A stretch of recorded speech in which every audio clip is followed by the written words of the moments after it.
जय हिंद बच्चों। इस समय आप लोग महामना इंस्टीट्यूट के यूट्यूब चैनल से जुड़े हुए हैं। इस चैनल में मैं आप सबका स्वागत करता हूं।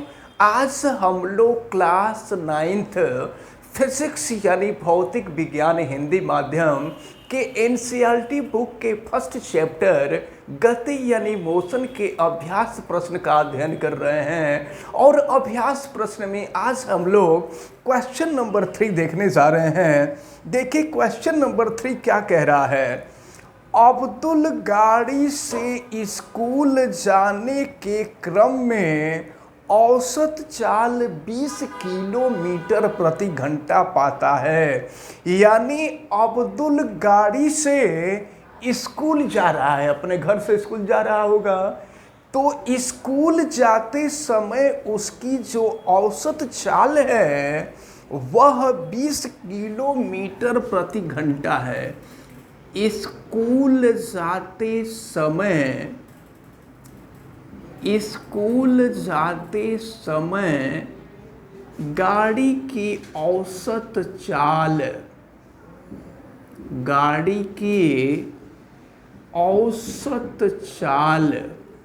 तो गाड़ी की औसत चाल दी गई है 20 किलोमीटर प्रति घंटा।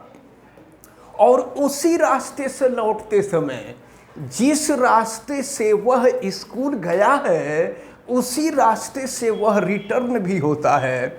उसी रास्ते से लौटते समय वहाँ भीड़ कम होने के कारण उसकी औसत चाल 40 किलोमीटर प्रति घंटा है। यानी जाते समय भीड़ ज़्यादा थी तो उसकी औसत चाल कम थी, और लौटते समय भीड़ कम थी इसलिए वो तेज आ गया।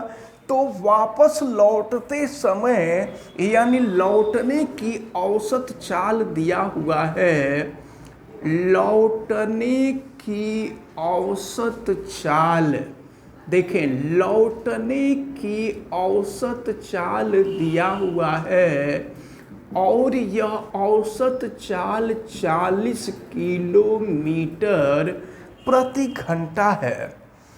तो अब्दुल की इस पूरी यात्रा में उसकी औसत चाल क्या होगी? औसत चाल आपसे पूछी जा रही है। तो आपको पता है कि औसत चाल बराबर होता है कुल दूरी बटा में कुल समय। ज़रा ध्यान से देखें, हम मान लेते हैं कि यहाँ पर अब्दुल का घर है, यच माने होम है, और यहाँ से वह स्कूल जा रहा है, यह स्कूल है। हम मान लेते हैं कि घर से स्कूल की जो दूरी है वह x किलोमीटर है। x किलोमीटर हम मान लेते हैं, लिख दिया जाएगा। माना घर से स्कूल की औसत दूरी, स्कूल की औसत दूरी नहीं, दूरी लिखेंगे। माना घर से स्कूल की दूरी x किलोमीटर है। अब जरा सुनिए, तो x किलोमीटर जा रहा है और x किलोमीटर आ रहा है, कुल कितनी दूरी तय हो रही है? ये हम लोग देखें, कुल दूरी बराबर x kilometre plus x kilometre. x kilometre जाने में गया भी x किलोमीटर, तो जितनी दूरी गया उतनी दूरी वापस आया भी। तो अगर x किलोमीटर गया तो x किलोमीटर आया भी, तो टोटल दूरी हो जाएगी 2x किलोमीटर। अब हम देखें कि जाने में कितना समय लगा और आने में कितना समय लगा। तो स्कूल जाने में लगा समय, स्कूल जाने में लगा समय हम मान लेते हैं कि स्कूल जाने में लगा हुआ जो समय है वो t1 है। तो समय बराबर दूरी बटा चाल हो जाएगा। तो दूरी x है और चाल, स्कूल जाने में लगा समय। तो देखें दूरी है x और जाने में जो औसत चाल थी वो 20 थी, तो इतना घंटा हो जाएगा। समय बराबर दूरी बटा चाल होता है। तो जाने में लगा समय बराबर x बटा में 20 घंटा।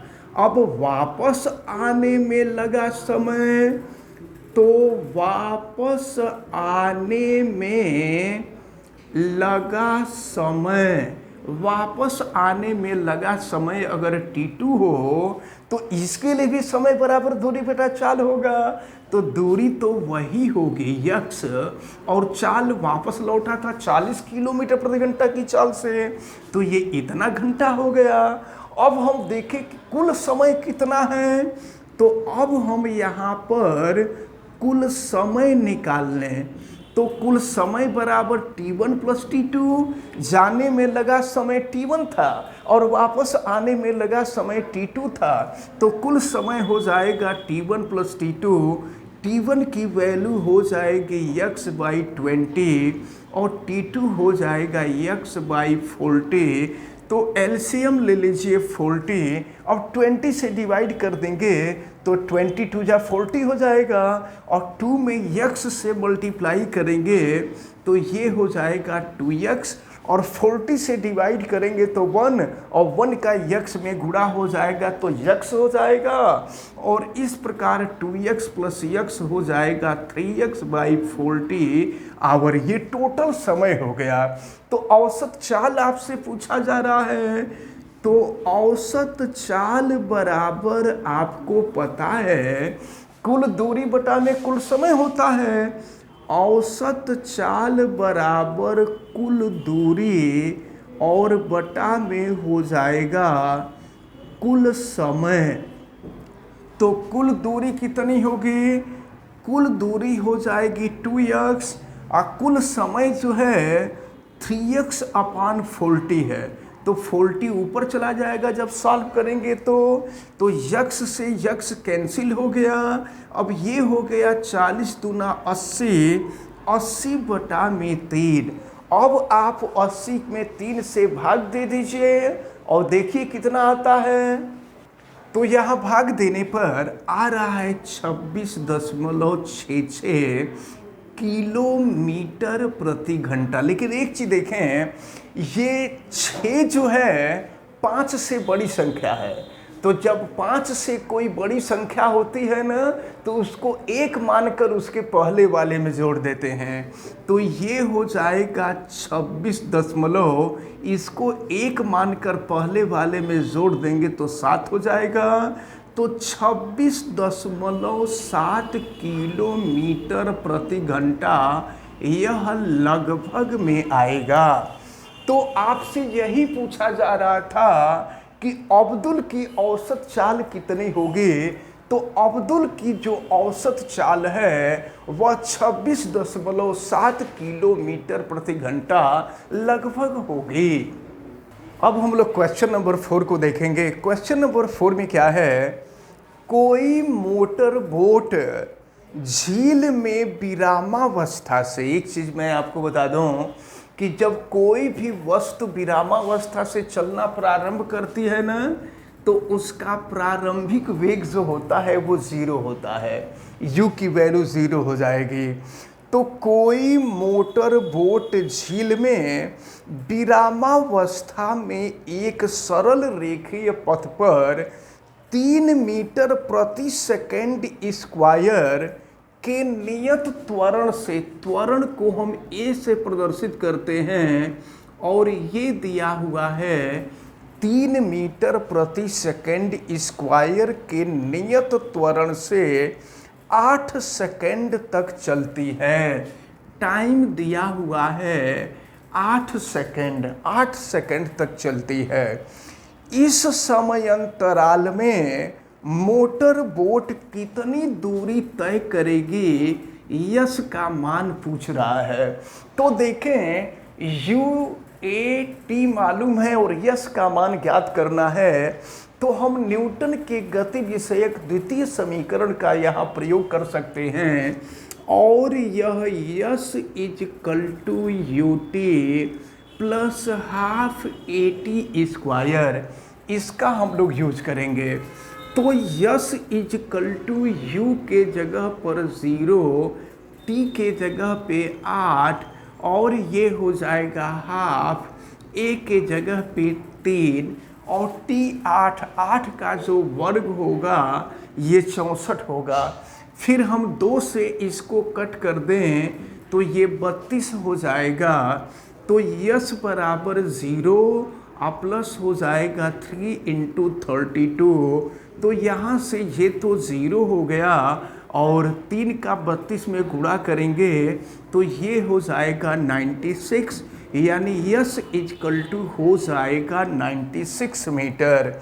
इसका मतलब ये हुआ कि इस समय अंतराल में मोटर बोट 96 मीटर की दूरी तय करेगी। और देखें, हमें उम्मीद है कि आज ये जो दोनों क्वेश्चन हमने बताया है, ये दोनों क्वेश्चन आपको बहुत अच्छी तरह से समझ में आए होंगे।